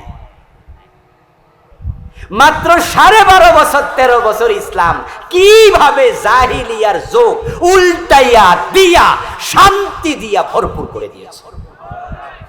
চুরি নাই, ডাকাতি নাই। পৃথিবীর বিভিন্ন দেশ থেকে প্রতিনিধি দল আসতো মদিনাতে। এত শান্তি আসলো কেমনে? সাক্ষাৎকার নেওয়ার জন্য। মদিনা থেকে হযরত ওমর জেরুজালেম চলে গেলেন, 1000 কিলোমিটারের বেশি রাস্তা।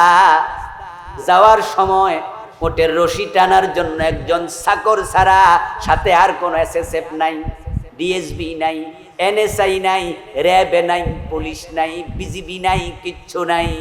শান্তি কাকে বলে ইসলামের ইতিহাসে আমরা দেখেছি। পরবর্তী যুগে আমরা দেখলাম জাকাত বিভাগের কর্মচারী জাকাতের টাকা কাঁধে নিয়ে বেড়ায় ঘুরে, জাকাত খাওয়ার লোক নাই, গরিব নাই। আচ্ছা, এখন যদি আপনাদের এখানে কোনো পয়সাওয়ালা মানুষ জাকাতের 1 লাখ টাকা উনি নিয়ে স্টেজে উঠে আমাদের কাছে আইসা বলে মাহফিলের পরে যে হুজুর আমার কাছে কিছু জাকাতের টাকা আইছে, আপনারে দিতে আইছি, আপনি নেন কিছু, আপনি নেন কিছু, আমরা জাকাতের টাকা নিব।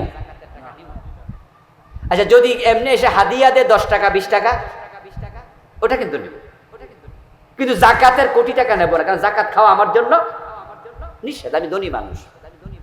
হযরত ওমরের যুগে জাকাত বিভাগের কর্মচারী জাকাতের টাকা কাঁধে নিয়ে ঘুরতেন। ওমর ইবনে আব্দুল আজিজের যুগেও ইসলাম যখন এস্টাবলিশ হলো তখন জাকাত খাওয়ার লোক নাই। আরে বন্ধু, জাকাত কেন খাওয়া লাগবে? যদি ধনী থেকে জাকাত নিয়ে গরিবের মাঝে জাকাত বন্টন হয়, বাংলাদেশও তো গরিবি দূর করতে 15 বছরের বেশি লাগবে না। তুখাযু মিন আগনিয়াইহিম ফাতুরাদ্দু ইলা ফুকারাইহিম। ধনীদের থেকে যাকাত নেওয়া হবে, গরিবের মাঝে বন্টন করে দেয়া হবে। রাষ্ট্র যদি চায় তালিকা করে আপনাদের এই কাপাসিয়ায় কয়জন গরিব আছে তালিকা করা হবে, ধনী আছে কে কে তালিকা করা হবে, ধনীদের যাকাত নেওয়া হবে, গরিবদের মাঝে 50,000 1 লাখ করে দেয়া হবে। গরিব মহিলা 2টা গাই গরু কিনে দিয়ে দেন, গরিব মহিলা 2টা সেলাইয়ের মেশিন কিনে দেন, পুরুষ গরিব একটা বলি টলি ভ্যান গাড়ি কিনে দেন, একটা সিএনজি গাড়ি কিনে দেন, ব্যবসার ব্যবস্থা করে দেন। যদি পরিকল্পিতভাবে যাকাত দেয়, এবার যাকে যাকাত দিল আগামীবার লাগবে না, বরং ব্যবসা ভালো হলে সে নিজেই যাকাত দিবে। ইসলামের মতো সুন্দর কোন সিস্টেম আর কোন ধর্মে কোন জায়গাতেই নাই। এরপর একটা মজার কথা হলো, আমাদের দেশটাও সেরকম। আমাদের দেশের মতো এত উর্বর দেশ পৃথিবীতে খুব কম কম কম আছে। আসলে সত্যি এটা সোনার বাংলা। যারা বিভিন্ন দেশে যান নাই তারা আমার সোনার বাংলা গান গান, এটা হলো আন্দাজ জায়গা, শুনে শুনে গান।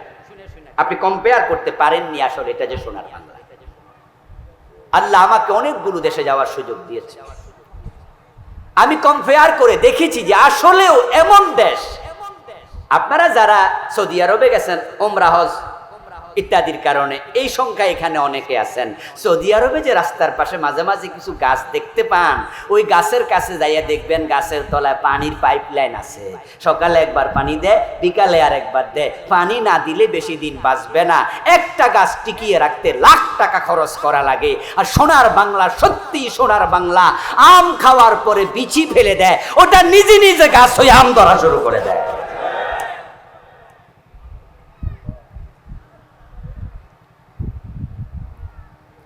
লাউ খাইয়া, লাউয়ের বিচি খাইয়া পাখি তারপরে যাইয়া মল ত্যাগ করলে ওই পাখির মলের সাথে যে বিচি পড়ছে ওইটা থেকে গাছ হইয়া লাউ ধরে। 12টা মাস কোনো না কোনো ফসল হচ্ছে, ফল হচ্ছে।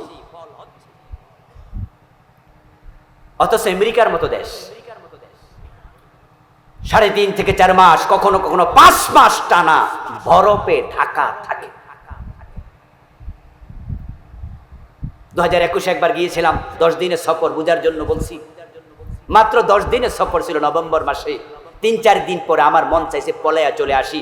আমার সর্দি হলো, সর্দি হওয়ার পর আমি নাক যখন টান মারি দেখি আমার রক্ত বের হচ্ছে নাকের শ্লেষার সাথে। আমার অসহ্য লাগছিল। আমি আমার বাঙালি ভাইদেরকে বললাম যে হাইরি বিপদ, প্রোগ্রাম করার জন্য আসছি, চলে গেল তো খারাপ লাগে, ভাই আপনারা সহ্য করেন কেমনে? আমার একজন কয় যে হুজুর শীত তো এখনো আসেই নাই। আমি বললাম বলে কি রে, সুন্দর আলী যদি এত কালা হয়, কালামি আর খবর কি? আল্লাহ জানে। শীত আসে নাই? বলে না হুজুর, নভেম্বর, ডিসেম্বর, জানুয়ারিতে 2 ফিট 2.5 ফিট পর্যন্ত বরফ হয়ে যাবে রাস্তার উপরে। এখনো তো তুষার শুরু হয়নি। ঠিকই নিউ ইয়র্কে আসি, তুষার দেখলাম না। বাফেলো তো গিয়ে সামান্য তুষার পেয়েছি। আরে অঙ্গরাজ্য অনেক দূরে, তাও সামান্য। কিন্তু ওরা বলতেছে 2 ফিট 2.5 ফিট তুষার হয়। শীত কাকে বলে? পুরা গাছের মাঝে একটা পাতা দেখবেন না, সব ঝরে যাবে, ফুল নাই, ফসল নাই, কিচ্ছু নাই। আর আমার সোনার বাংলা 12 মাস ফসল হয়, তারপরও দরিদ্র শুধুমাত্র চাটার দল চোরদের কারণে। ওরা চুরি করে দেশটা শেষ করে। নেত্রী বলল কিনা তার ফিয়ন নাকি 400 কোটি টাকার মালিক, বলে নাই? এইটা আমার বানানো কথা। আমার প্রশ্ন হলো, ফিয়ন যদি 400 কোটি টাকার মালিক হয়, তো বাড়িওয়ালা কত কোটি টাকার মালিক? চোর ধরে হাত কাটার আইন চালু করো। আল্লাহর আইনে সবাই সমান। প্রিয় নবীজি মুহাম্মদ সাল্লাল্লাহু আলাইহি ওয়াসাল্লাম বলেছেন, আমার মেয়ে ফাতেমা চুরি করলে তারও ছাড় দেয়া হবে না। এই আইনে যদি আমাদের বাংলাদেশের কিছু সচিব, কিছু মন্ত্রী, কিছু এমপি, কিছু নেতা চুরি প্রমাণ হওয়ার পরে হাত কেটে দেয়া যেত। যারা দেশের হাজার কোটি টাকা চুরি করে কানাডায় বেগম পাড়া বানাইছে, ওদের হাত কাটা শুরু করে দাও। কাটা হাতওয়ালা নেতা দেখে আগামী 50 বছর নেতারা চুরি করবে না। সোনার বাংলা হতে বেশি দিন লাগবে না। এমন চমৎকার দেশ, কিন্তু দিন দিন শুধু ফতুর হয়। এখন যে অর্থনৈতিক অবস্থা কত খারাপ, যারা ব্যাংকে টাকা টুকা রাখছেন আনতে যায় টের পাবেন। অধিকাংশ ব্যাংক 5 লাখ টাকা একসাথে এখন দিতে পারে না। কয়দিন আগে আমি ফার্ম গেটে টাকা তুলতে গেলাম, সরকারি একটি ব্যাংকে আমার বেতনের টাকা জমা হয়েছে। আমি 5 লাখ টাকা চেক দিলাম, আমারে বলো হুজুর একসাথে এত টাকা দেওয়া যাবে না, কালকে আইসেন। আমি বললাম বলেন কি, মাত্র 5 লাখ? বলো হুজুর মাত্র কইয়া লাভ নাই, টাকাই তো নেই। এই ভাই 40,000 উড়াইতে পারছে। এইটা কি হাসির খবর না দুঃখের খবর? এই দেশটাকে তারা ফতুর করে দিল। এখন আপনারাই বলেন তো, শান্তির বাংলাদেশ, সমৃদ্ধির বাংলাদেশ, উন্নত বাংলাদেশ চাইলে কোরআনের আইন দরকার আছে না নাই? হাত কাটার আইন চালু করে দাও, চুরি করা বন্ধ হয়ে যাবে, ডাকাতি করা বন্ধ হয়ে যাবে। ইসলাম সমৃদ্ধি দিয়েছে, শান্তি দিয়েছে। গোলাপ ফুল যদি কলিতে থাকে, এই গোলাপ ফুলের সৌন্দর্য দেখা যায় না। পাপড়িতে কোনো সৌন্দর্য নাই, কলির ভিতরে নাকের কাছে নিলে সুগন্ধ নাই, চাপ দিলে আতর বের হবে না। গোলাপের সৌন্দর্য দেখতে চাইলে, তার সৌন্দর্য নিজের মন জুড়াতে চাইলে, গন্ধ মৌম করে হৃদয় জুড়াতে চাইলে, বের করে চেপে আতর বানাতে চাইলে ফুটতে দাও। ইসলামের সৌন্দর্য দেখতে চাইলে সমাজে কায়েম হতে দাও। কোরআন সংসদ ভবনে পাঠিয়ে যাও। ইসলামের সৌন্দর্য কাকে বলে নিজের দু চোখে দেখে মরতে পারবে। প্রিয় নবী মুহাম্মদ সাল্লাল্লাহু আলাইহি ওয়াসাল্লাম মসজিদের ইমাম ছিলেন, সাথে সাথে মদিনার রাষ্ট্রপ্রধান ছিলেন। আবু বকর, ওমর, ওসমান, আলী রাদিয়াল্লাহু তাআলা আনহুম, তারা মসজিদে নববীর ইমাম ছিলেন, মদিনার রাষ্ট্রপ্রধান ছিলেন। আল্লাহর হাবিব বলছেন, আমি একা নই, কানাত বানু ইসরাঈল তাসুসুহুমুল আম্বিয়া, বনি ইসরাঈলের নবীরা তারা সকলে ছিলেন দেশের নেতা। সুলাইমান কত বড় নেতা ছিলেন, তাম দুনিয়া শাসন করেছেন। দাউদ আলাইহিস সালাম সুলাইমান নবীর বাপ, উনি রাষ্ট্রপ্রধান ছিলেন। হযরত মূসা আলাইহিস সালাম মিশর থেকে ফিলিস্তিনে গেলেন, ফিলিস্তিনে বনি ইসরাঈলকে আল্লাহ তাআলা ক্ষমতা দিয়েছিলেন। ওয়া কাযালিকা আওরাসনাহা বনি ইসরাঈল। আর আমাদের দেশের মানুষের কি হলো, যখন আমরা আলেমরা এই সমস্ত ওয়াজ করি তখন হুজুররা আবার ক্ষমতা দরকার। আপনার এলাকার বড় মসজিদের ইমাম সাহেব যদি বলে যে আমি এবার চেয়ারম্যানই নির্বাচন করতে চাই, দেখবেন তার নিজের ঘনিষ্ঠ মুসল্লিরা হুজরায় গিয়ে বলবে, হুজুর এই সমস্ত আমনেরই কি মানায়? বলবে কিনা, বলবে কিনা, বলে হুজুর এই সমস্ত বাটফা সিটারের কাম।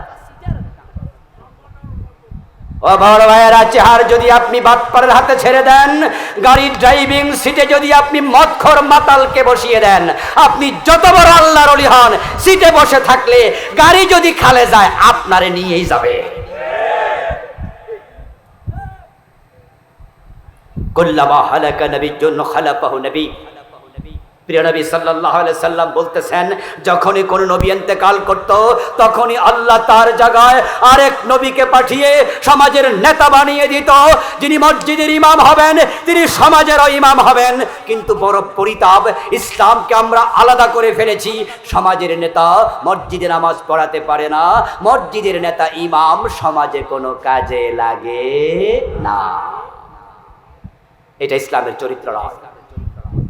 এই জন্য আসুন যে আমরা দিন বিজয়ের জন্য একটু সিদ্ধান্ত নিই, একটু দীক্ষা গ্রহণ করি, এবারে আল্লাহর দেওয়ার সুযোগটা গ্রহণ করি।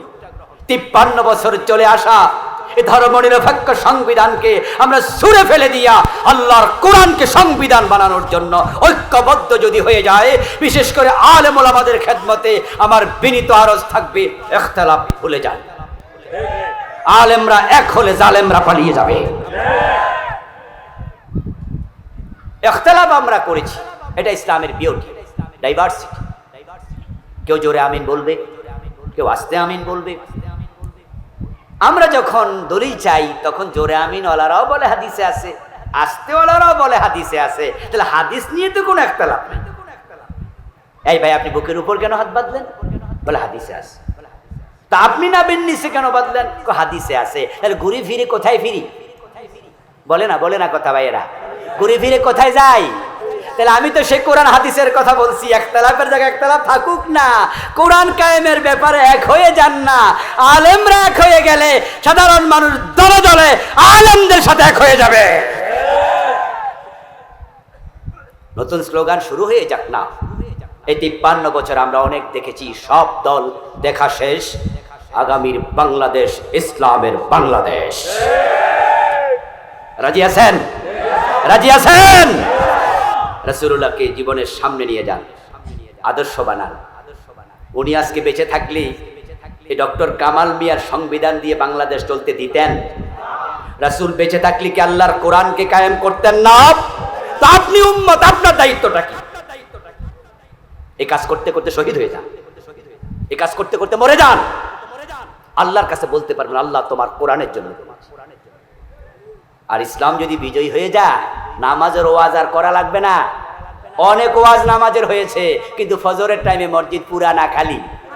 তো তাবলিগ জামাতের 100 বছরের ওয়াজের রেজাল্ট কি? যে নামাজ পড়ো, নামাজ পড়ো, নামাজ পড়ো। পীর সাহেব হুজুরদের 100 বছর 200 বছরের ওয়াজের রেজাল্ট কি? ফজরের টাইমে তো মসজিদ খালি, 1 কাতার, আধা কাতার, 1.5 কাতার, মসজিদ প্রায়টা খালি। এমন মসজিদও গ্রামে গঞ্জে আছে ইমাম আর মুয়াজ্জিন ছাড়া নাই। বাজারের মসজিদে যাবেন, ঘাগুটিয়া, চালা বাজারে, মনোহরদী বাজার, কাপাসিয়া বাজারে মাগরিবের টাইমে আজান যখন হয়, মুসল্লি আসলো কতজন, বাজারে আসে কতজন, 10% মসজিদে আসে না। ওয়াজ কোথায় গেল? ওয়াজ লাগবে, ওয়াজ অপ্রয়োজনীয় বলছি না, কিন্তু ওয়াজের সাথে আইন করো।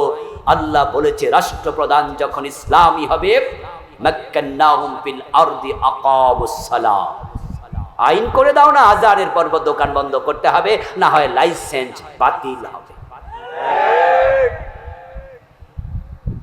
ক্রেতা বিক্রেতা মসজিদ মুখী হওয়া লাগবে, নসেদ ধরে জেলে দেওয়া হবে। ইমাম শাফি, আবু হানিফা, আহমদ ইবনে হাম্বল, মালিক রাহিমাহুল্লাহ, সাইর ইমাম ইত্তেফাক ফতোয়া, কোন বালেগ নামাজ না পড়লে তাকে জেলে দিতে হবে। নামাজে প্রশিক্ষিত হওয়া পর্যন্ত সারা যাবে না। যদি ইসলাম বিজয় হয়ে যায়, পর্দারও আজার লাগবে না, আইন করে দেয়া হবে সংসদ ভবনে, কোন বেপর্দা মেয়ে বের হবে তাকে আলকাতরা লাগিয়ে দেয়া হবে।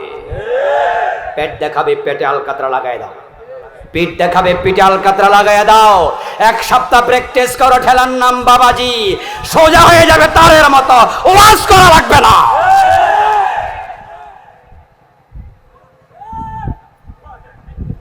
সিনেমার বিরুদ্ধে, বেপর্দার বিরুদ্ধে অনেক ওয়াজ হয়েছে। সিনেমা কি আগের চেয়ে কমছে না বাড়ছে? আগে সিনেমা দেখতে যুবকেরা হলে যেত, এখন হলে যাওয়া লাগে না। যুবকদের হাতে হাতে সিনেমা হল আছে না নাই? এটার ভিতরে সিনেমা হল আছে। এখন ঘরে বইয়ে বইয়ে সিনেমা চায়। ওয়াজ তো অনেক করলেন, সিনেমা তো বন্ধ হলো না। আচ্ছা, ওয়াজের কারণে সিনেমা বন্ধ না হোক, সুদ তো বন্ধ হয়ে গেছে, ঠিক না? কি সুদ বন্ধ হয় নাই? সবচেয়ে ছোট গুনাহ মায়ের সাথে জেনা, ওটাই চলছে রমরমা। দিন বিজয় ছাড়া বেপর্দা বন্ধ হবে না, সিনেমা নাটক বন্ধ হবে না, সুদ ঘুষ বন্ধ হবে না, চুরি ডাকাতি বন্ধ হবে না, সমাজে নামাজ কায়েম হবে না, পর্দার বিধান আসবে না। দিন বিজয়ের সাথে ইসলামের সম্পৃক্ততা আছে। দিন বিজয় করতে হলে কোরআনের পক্ষে আসতে হবে, আর আমরা আপনারা আসলে দিন ঠিকই বিজয় হবে।